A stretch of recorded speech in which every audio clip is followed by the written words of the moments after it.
we're over here by QWERTY to talk about what we've learned today. Hey guys, it's me, Mickey. And if you've been paying attention to my Tumblr, you know that I've been doing a very long series, 5 parts to be exact. All the videos 20 minutes long of me basically ranting about my relationship drama. Now, it's true that I am a never-ending fountain of relationship drama, but there's something to be said for all of this. I've learned a lot by being with the people who I've been with, and while all of the relationships have crashed and burned, there is something that at least I've been able to take away from it. I'm going to share the lessons that I've learned with all of you in hopes that you don't make the same mistakes that I did. So we're going to start in chronological order with cumin. What did I learn from cumin? Well, I learned first and foremost that a big age gap, especially when you're young, usually isn't a good idea. Later in life, it doesn't matter so much, but when you are 17, straight out of high school, and your significant other is 21 and a fully functioning adult, it generally doesn't work. You guys are at completely different stages in your life, and that is a big difference that some people can't overcome. Another thing that I learned is that communication is important. If something that your partner wants that you don't want, or vice versa, that needs to be communicated. Even if you think it's not that big of a deal, there's still some talking that needs to happen about it. Because otherwise, what will happen is one day, everything will explode. So don't expect to silently suffer and think that it'll all work out, because it won't. Another thing that I learned going off of that is to not compromise yourself. If you think that something feels wrong, don't do it. If something that your partner wants really goes against what you want, you're by no means obligated to do it. Just in general, don't compromise your own happiness for the happiness of the other person. I mean, it's always important to make sacrifices in any relationship, but when it comes to the point where you're compromising your own values and standards, it's generally not a good idea to do that. Also, if you think that a person's going to change for you, they're probably not going to. There's a behavior that you don't like, and you think that you can change their mind, don't count on that happening. I waited for a total of 9 months for cumin to make our relationship official, and I kept holding out, all the while I was getting more and more miserable as time went on. Don't do that.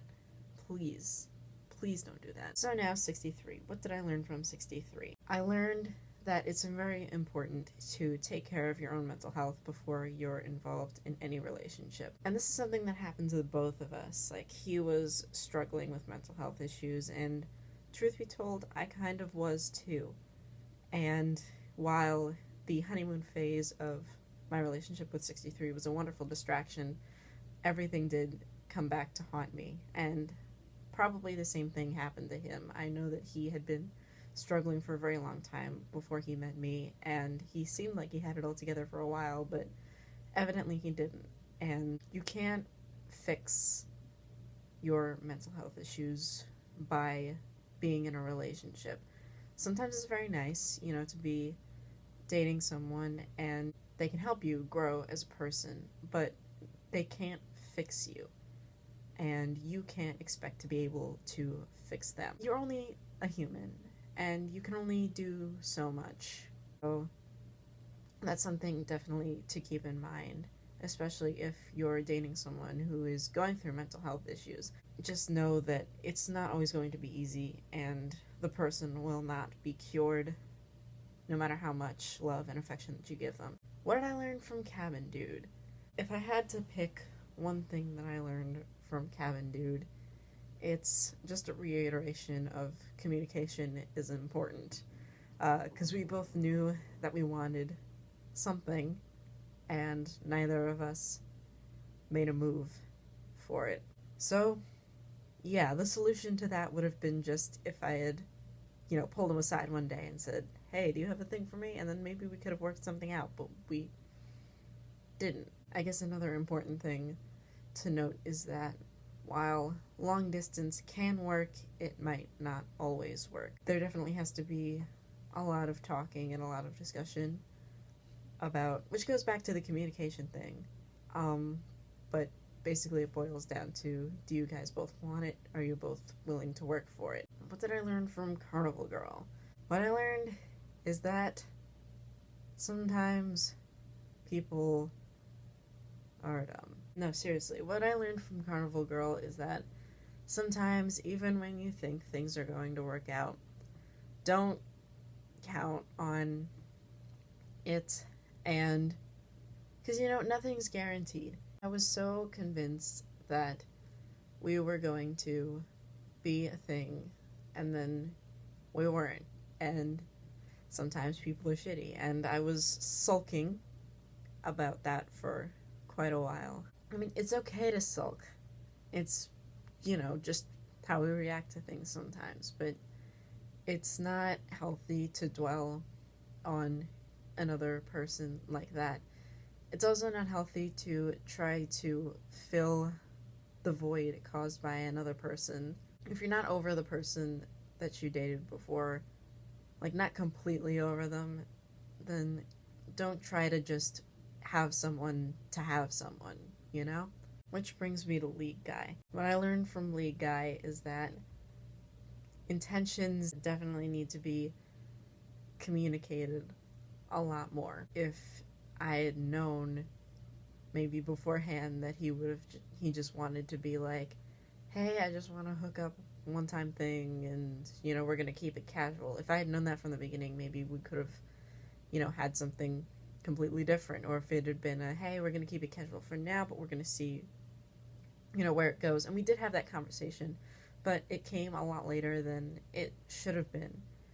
And again, this was a reiteration of don't have someone just to have someone, because if you have someone just to have someone, someone's going to get hurt. It might be you, it might be the other person, depending on, who's doing what.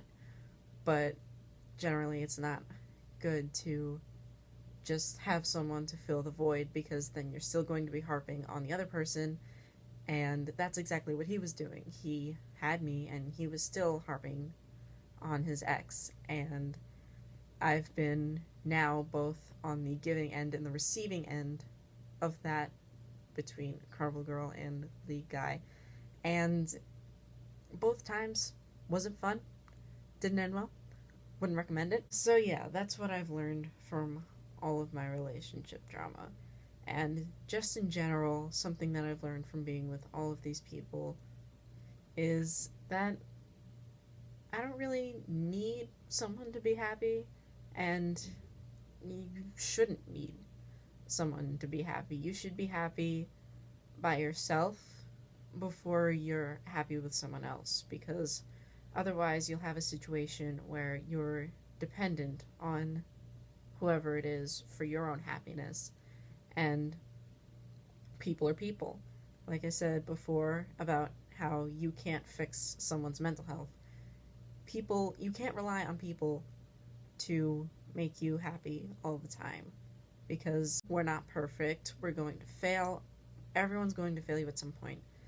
And it's not good to constantly rely on the other person to deliver that happiness, because when they don't, it's going to be devastating, and you're not ever going to be truly happy. And yeah, that's my little spiel about relationships and things like that. I promise that I will try to be more consistent with videos. I think my rapid fire 5-part series on relationship drama kind of makes up for all the videos that I've missed. But I do have more that I'm working on, so stay tuned for those. I hope you all have a wonderful week, and I hope that this was somewhat helpful. See you guys next time. Bye!